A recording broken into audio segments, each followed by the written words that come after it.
بسم الله الرحمن الرحیم. برادرای عزیز ارجمند، اینجا همراهی که مشاهده میکنین کوههای سردرهای کوفه کیسه منتها میشه و طرف نسای مجاهدین به خاطر وظیفه رهسپار این کوه شدند. پایان ما و برادرمون همین ملاجمه خان فاتحه میسه که برادر عزیز آکلونه تصمیم بگی، تصمیم تبشه آکلونه بگی. خدای نخواسته همین تفنگ مرمی که در برابر یک برادر مسلمان فایر میشه و این کنوی بسیار بزرگ است. درست است که مشکلات داری، خصاصی ولی باز هم بسیار دقیق باش که خدای نخواسته از این بیشتر مشکلات در این محیط منطقه خلق نشوه. ما امیدوار هستیم که تفنگ یکدیگرمون در برابر یکدیگرمون هرگز فایر نشوه. درست است یک مشکلات آمد، یک مقدار خون ریخته شده است. باور که برادر عزیز ملاجمه خان فاطمه هم میگه که در نسای کشته شد یک تعداد پرسونل در اتاق وظیفه دفاع بودم که تاکیدشون سر این موضوع بود که تلاش کردن باز هم خیر از روی مسالمت آمیز این مشکلات حل شود.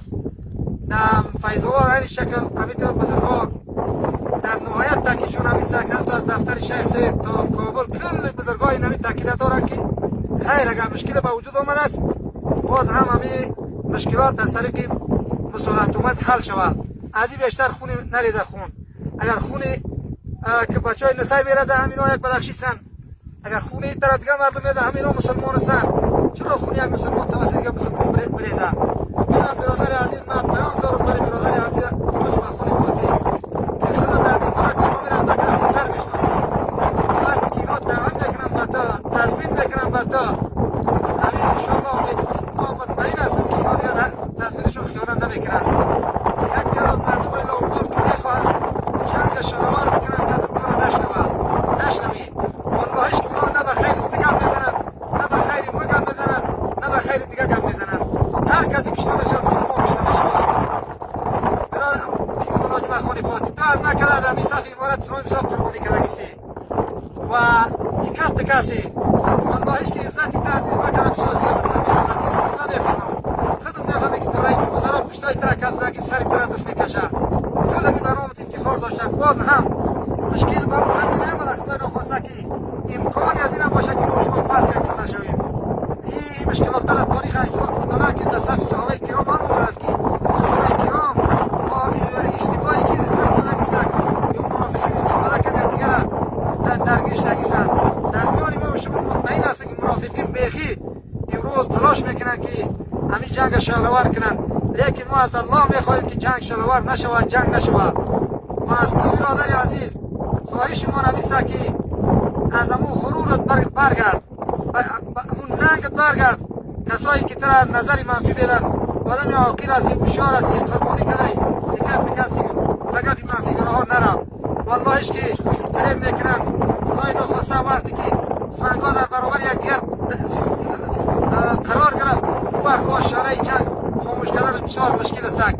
ولی قبل از قبل از خدا میخواهیم که جنگ نشود و از تو میخواهیم که برادر ماسی در یک صفحه انشاءالله تا هنوز صفحه چیزا نشده است.